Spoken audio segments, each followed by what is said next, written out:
여호와께서 여리고 맞은편 요단강과 모압 평지에서 모세에게 말씀하여 이르시되 이스라엘 자손에게 명령하여 그들이 받은 기업에서 레위인에게 거주할 성읍들을 주게 하고 너희는 또 그 성읍들을 두르고 있는 초장을 레위인에게 주어서 성읍은 그들의 거처가 되게 하고 초장은 그들의 재산인 가축과 짐승들을 둘 곳이 되게 할 것이라. 너희가 레위인에게 줄 성읍들의 들은 성벽에서부터 밖으로 사방 1000규빗이라. 성을 중앙에 두고 성 밖 동쪽으로 2000규빗, 남쪽으로 2000규빗, 서쪽으로 2000규빗, 북쪽으로 2000규빗을 측량할지니 이는 그들의 성읍에 들이며 너희가 레위인에게 줄 성읍은 살인자들이 피하게 할 도피성으로 6성읍이요 그 외에 42성읍이라. 너희가 레위인에게 모두 48성읍을 주고 그 초장도 함께 주되 너희가 이스라엘 자손의 소유에서 레위인에게 너희가 성읍을 줄 때 많이 받은 자에게서는 많이 떼어서 주고 적게 받은 자에게서는 적게 떼어줄 것이라. 각기 받은 기업을 따라서 그 성읍들을 레위인에게 줄지니라. 여호와께서 또 모세에게 말씀하여 이르시되 이스라엘 자손에게 말하여 그들에게 이르라. 너희가 요단강을 건너 가나안 땅에 들어가거든 너희를 위하여 성읍을 도피성으로 정하여 부지 중에 살인한 자가 그리로 피하게 하라. 이는 너희가 복수할 자에게서 도피하는 성을 삼아 살인자가 회중 앞에 서서 판결을 받기까지 죽지 않게 하기 위함이니라. 너희가 줄 성읍 중에 6을 도피성이 되게 하되 세 성읍은 요단 이쪽에 두고 세 성읍은 가나안 땅에 두어 도피성이 되게 하라. 이 6성읍은 이스라엘 자손과 타국인과 이스라엘 중에 거류하는 자의 도피성이 되리니 부지 중에 살인한 모든 자가 그리로 도피할 수 있으리라. 만일 철연장으로 사람을 쳐 죽이면 그는 살인자니 그 살인자를 반드시 죽일 것이요 만일 사람을 죽일 만한 돌을 손에 들고 사람을 쳐 죽이면 이는 살인한 자니 그 살인자는 반드시 죽일 것이요 만일 사람을 죽일 만한 나무 연장을 손에 들고 사람을 쳐 죽이면 그는 살인한 자니 그 살인자는 반드시 죽일 것이니라. 피를 보복하는 자는 그 살인한 자를 자신이 죽일 것이니 그를 만나면 죽일 것이요 만일 미워하는 까닭에 밀쳐 죽이거나 기회를 엿보아 무엇을 던져 죽이거나 악의를 가지고 손으로 쳐 죽이면 그 친자는 반드시 죽일 것이니 이는 살인하였음이라. 피를 보복하는 자는 살인자를 만나면 죽일 것이니라. 악의가 없이 우연히 사람을 밀치거나 기회를 엿봄이 없이 무엇을 던지거나 보지 못하고 사람을 죽일 만한 돌을 던져서 죽였을 때에 이는 악의도 없고 헤아려 한 것도 아닌즉 회중이 친자와 피를 보복하는 자 간에 이 규례대로 판결하여 피를 보복하는 자의 손에서 살인자를 건져내어 그가 피하였던 도피성으로 돌려보낼 것이요 그는 거룩한 기름 부음을 받은 대제사장이 죽기까지 거기 거주할 것이니라. 그러나 살인자가 어느 때든지 그 피하였던 도피성 지경 밖에 나가면 피를 보복하는 자가 도피성 지경 밖에서 그 살인자를 만나 죽일지라도 피 흘린 죄가 없나니 이는 살인자가 대제사장이 죽기까지 그 도피성에 머물러야 할 것이니라. 대제사장이 죽은 후에는 그 살인자가 자기 소유의 땅으로 돌아갈 수 있느니라. 이는 너희의 대대로 거주하는 곳에서 판결하는 규례라. 사람을 죽인 모든 자 곧 살인한 자는 증인들의 말을 따라서 죽일 것이나 한 증인의 증거만 따라서 죽이지 말 것이요 고의로 살인죄를 범한 살인자는 생명의 속전을 받지 말고 반드시 죽일 것이며 또 도피성에 피한 자는 대제사장이 죽기 전에는 속전을 받고 그의 땅으로 돌아가 거주하게 하지 말 것이니라. 너희는 너희가 거주하는 땅을 더럽히지 말라. 피는 땅을 더럽히나니 피 흘림을 받은 땅은 그 피를 흘리게 한 자의 피가 아니면 속함을 받을 수 없느니라. 너희는 너희가 거주하는 땅 곧 내가 거주하는 땅을 더럽히지 말라. 나 여호와는 이스라엘 자손 중에 있음이니. 새벽 영성 기도 시간입니다. 오늘은 민수기 35장 말씀 함께 살펴보겠습니다. 오늘 본문에서는 레위인에게 주어지는 성읍들 그리고 그 성읍들 중에 도피성에 대해서 이야기하고 있습니다. 이스라엘에게는 12지파가 있었습니다. 그 중에 한 지파가 레위 지파죠. 다른 11지파는요 가나안을 점령하고 그 땅을 나눴습니다. 그런데 레위 지파는 땅을 분배받지 않았습니다. 레위 지파는 11지파에게서 성읍을 받았습니다. 레위 지파는 다른 지파와는 조금 달랐습니다. 레위 지파는 분별된 지파였고 하나님의 특별한 사명을 감당하는 이들입니다. 이들은 제사장이 아니었지만 제사장을 도와 하나님의 사역을 감당했습니다. 이 레위인들이 11지파로부터 성읍을 받았다라고 말씀드렸는데요. 총 48개의 성읍을 받았습니다. 레위 지파는 각 지파로부터 몇 개의 성읍을 받았을까요? 이 부분이 우리들이 첫 번째로 생각해 볼 부분입니다. 우리가 이것을 분배해야 한다면 어떻게 분배해야 하겠습니까? 우리의 계산대로라면 공평하게 각 지파가 4개의 성읍을 레위 지파에게 주어야 한다라고 생각할 것입니다. 그럼 4개의 성읍이 남는데요. 이것은 제비를 뽑든가 아니면 어떤 방법이 있을 거라고 생각할 겁니다. 하지만 하나님의 방법은 달랐습니다. 많이 얻은 지파들이 더 많이 주고 적게 얻은 지파들은 더 적게 주었습니다. 사실 지파들이 땅을 얻은 것은 그들이 싸웠고 얻어낸 것이지만 사실 하나님께서 모든 것을 허락하신 것입니다. 하나님께서로부터 은혜로 받았으니 이를 은혜로 주는 것이 마땅한 바인 것입니다. 우리들은 이를 통해 생각해 보게 됩니다. 내가 나누는 것에 인색하다면 나는 은혜를 모르는 것입니다. 많이 받으셨습니까? 적게 받으셨습니까? 여러분이 받은 그 은혜의 크기에 합당하게 나누시기 바랍니다. 두 번째로 생각해 볼 부분은요, 도피성입니다. 총 48개의 성읍 중에 6개는 도피성으로 지정되었습니다. 도피성은요, 의도치 않게 살인을 한 사람들이 피신하는 곳입니다. 실수로 살인을 한 경우 도피성으로 가는 것입니다. 의도적으로 살인을 한 경우는 해당하지 않습니다. 이는 하나님께서 사람이 복수하지 않도록 하기 위한 하나의 방법이셨습니다. 그렇기에 의도치 않게 살인을 한 자는 6개의 도피성 중 가장 가까운 도피성으로 피신해야 했습니다. 그리고 그 도피성에서 대제사장이 죽기까지 기다려야 했습니다. 대제사장이 죽고 나서야 도피성에서 벗어나 그의 땅으로 돌아갈 수 있었습니다. 우리는 도피성을 통해 그리고 대제사장을 통해 예수 그리스도를 볼 수 있습니다. 우리의 본성은 죄를 짓기에 최적화가 되어 있습니다. 그렇기 때문에 우리는 죄를 짓습니다. 하나님과 예수 그리스도를 알지 못했을 때 더 많은 죄를 지어왔습니다. 또 우리들은 은혜를 몰랐을 때 더 많은 죄를 지어왔습니다. 이에 대해 예수 그리스도께서는 도피성이 되어주신다는 것을 우리에게 말씀해 주시는 것입니다. 우리들이 예수 그리스도라는 도피성에 피하게 되었다는 것입니다.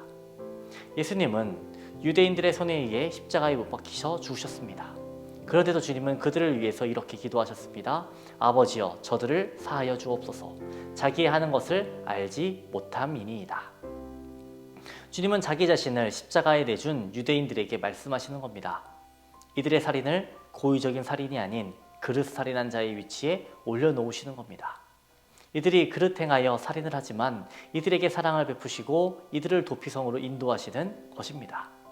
세상의 법은요, 실수로 사람을 죽였어도 그 대가를 혹독하게 치러야 합니다.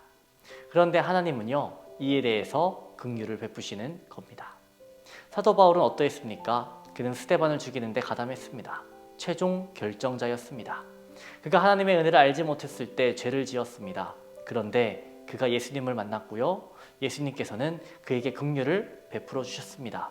그를 도피성으로 인도하셨습니다.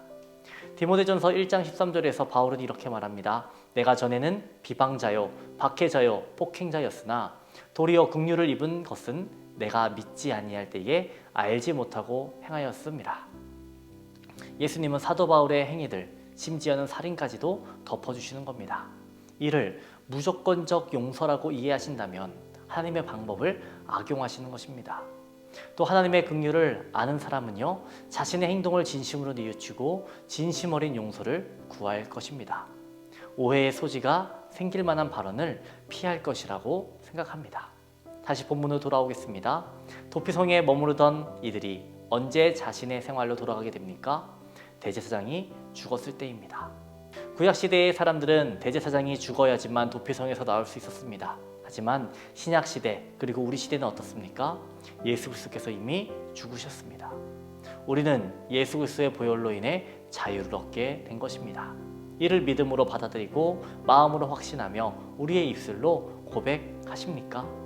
그렇다면 우리는 도피성이신 예수 그리스도의 은혜를 누리고 대제사장이신 예수 그리스도의 은혜를 누리는 것입니다.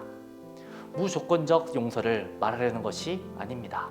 용서받았으니 자유롭게 아무런 죄책감 없이 살아가라고 말씀드리는 것이 아닙니다. 용서받았으면 그 은혜의 책임자가 되어야 합니다. 우리들의 삶, 은혜를 나눌 수 있는 삶이 되고 은혜를 나눌 수 있는 통로가 되기를 주님의 이름으로 축원합니다. 오늘의 공동기도 제목은 다음 세대와 가정을 위한 기도입니다. 아이들이 예배의 자리를 떠나지 않기를, 다음 세대가 세상의 죄에 물들지 않고 믿음으로 자라나기를, 가정의 예배가 회복되고 세워지기를 기도해 주시기 바랍니다. 기도하겠습니다. 사랑이 많으신 하나님, 모든 것이 예수 그리스도의 은혜와 하나님의 사랑임을 고백합니다. 자격 없는 우리들이 은혜를 받았으니 그 은혜를 나누면서 갚으며 살아가는 우리들 되게 하여 주옵소서. 오늘은 다음 세대와 가정을 위해 기도합니다. 다음 세대가 예배의 자리를 떠나지 않게 하여 주옵소서. 말씀으로 양육되며 예배자가 되게 하여 주시옵소서. 다음 세대가 세상의 죄에 물들지 않게 하시고 하나님 나라의 가치관을 소유하며 성장하게 하여 주옵소서. 앞선 세대가 다음 세대에게 본을 보이는 삶 살게 하여 주시옵시고 다음 세대를 위해 힘써 기도하는 성숙한 그리스도인 되게 하여 주옵소서. 담임 목사님의 사역 가운데 항상 함께 하여 주옵소서. 말씀 선포되는 것마다 죽어가는 영혼들 살려주시고 성령의 역사를 더하여 주시옵소서. 태문을 위해 기도한 성도 있습니다. 자녀를 허락하여 주시옵소서. 암과 싸우고 있는 박재성 권사님, 유은영 권사님, 이영숙 권사님, 오유미 집사님, 박성현 청년, 유규민 청년에게 치유의 강선을 비춰 주시옵소서. 조봉 전호님, 폐의 염증을 제거하여 주셔서 일상생활 하시는데 불편함 없도록 하여 주시고, 허은봉 전호님, 이전과 같은 기력을 허락하여 주시옵소서. 일러하신 장로님, 권사님, 집사님들의 삶 가운데에 하나님 늘 함께 하여 주시옵시고 위로를 더해 주시고 용기를 더해 주시옵소서. 노년의 삶이 아름답고 은혜롭게 하여 주시고 강건케 하여 주시옵소서. 우울증을 겪고 있는 성도들 있습니다. 치유하여 주옵소서. 공황장애, 불면증을 겪고 있는 성도들 말끔히 고쳐 주시옵소서. 주님께 드리는 우리의 기도 제목마다 주님 응답하여 주시옵소서. 하나님께서 좋은 것으로 채워 주시옵소서. 예수님의 이름으로 기도합니다. 아멘.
있습니다.